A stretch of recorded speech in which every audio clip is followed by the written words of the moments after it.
Alright guys, so today we're going to check out the Edifier X3 True Wireless. Now these may be a perfect example of when a company might have cut too many corners to try to keep the price tag low. Now these do retail for $56, but right now on Amazon you can pick them up for $40. But we're going to check out the sound and some of the features and see if it's worth that $40 price tag. Now to start with, one of the impressive things is on top of using Bluetooth 5.0, they also have aptX playback. So as far as a stable connection, I didn't have any issues there, and I also didn't experience any kind of lag with watching movies or videos. Now as far as the IP rating, they come in rated at IP55, so they're not a pair that's completely waterproof, but it is water resistant, so if you're going to be outside and it starts to rain a little bit, or if you sweat heavily, or if they get lightly splashed, they're going to be fine. Just make sure you don't submerge them into water.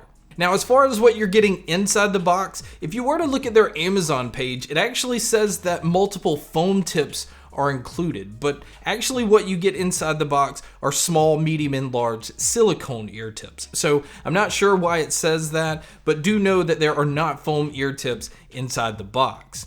And also, as far as the charging cable, this is another sad thing because they've included a micro USB cable. Now, some people may not care, but I feel like in 2020, especially considering all the other technology is using USB-C cable, I really would have liked to have seen that inside the box. Now, speaking of the charging cable, the battery life on the earbuds, you're going to get 6 hours individually, where you're going to get around 24 hours total using the case. Now, one thing that these lack is they don't have a fast charge feature, so do know that you have to take a little bit longer to get a charge on the earbuds. Now, as far as the case on these, I was very impressed with how small it is. In fact, it is smaller than the AirPods case, so this is very pocketable. It's easy to throw in a bag and just kind of forget that it's even there. Now, on top of being disappointed that there is a micro USB input on the back, I was also disappointed with the fact that there is no indicator lights to let you know how much battery life is on the case.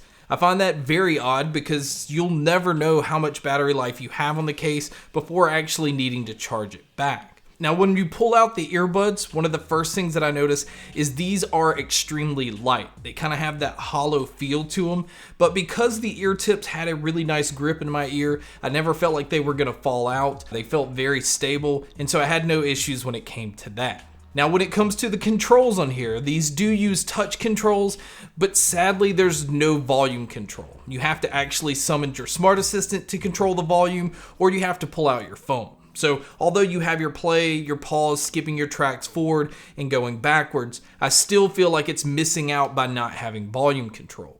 Now, for you guys that like to use your earbuds individually, you'll be happy to know that you can use either the left or the right. But one thing that's a little different with these is I actually had to put the other earbud in pairing mode to be able to pair it separately. It's not one of those like if you put one earbud in the case, the other one would just automatically connect. So do know that you have to do that. And as far as the microphones on here, they are using the CVC 8.0 technology, so I felt like they were doing a pretty decent job of focusing in on my voice and blocking out my surroundings. But you guys can be a judge by listening to a test here. Alright guys, so here is a mic test using the X3s. Again, I think it does a fairly good job of picking up my voice, but this is what it would sound like if you were to take a call. And so now here is a mic test with a crowd noise being played, which you can hear here. And so this is what it would sound like if you were to take a call in public. So now let's talk about the sound. The sound on these I thought was actually pretty good, but it really depends on what it is you're looking for. Because if you're somebody that likes to feel bass or have that impact, or if you're just a bass head in general, this is not the pair for you because I felt like the bass is very thin. It does have a little bit of impact, but it felt like it was focusing more on being clear and being accurate and not trying to overdo it when it comes to that. But where I felt like there was a lot of focus was the mids and the treble. This is a brighter sounding earbud, so it does really good with picking up details and being able to hear a lot of things that other earbuds kind of drowned out sometimes because of bass. So if you're somebody that likes a lot more focus on that end, this is definitely a pair that you would be interested in. Now, when it comes to the sound stage and the sound imaging, I felt like that is one thing that these did an excellent job with. It felt like I was in a much larger environment, and I was definitely able to tell where everything was coming from. So as far as my cons with these, I definitely have a few.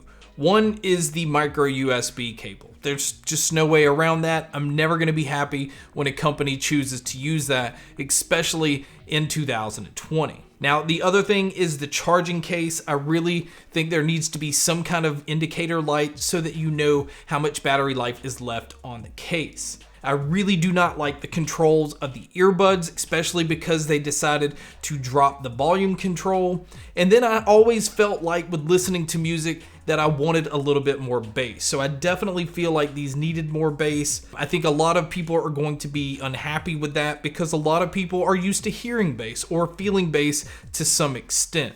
But overall, I think the $40 price tag is a little bit more enticing than the $56 price tag. I still feel like it's a little bit light on the bass and a little bit light on some features that I really would have liked to have seen on here. So it makes it hard to recommend when there's some other really good earbuds in this price range. But guys, that's my video on the Edifier X3.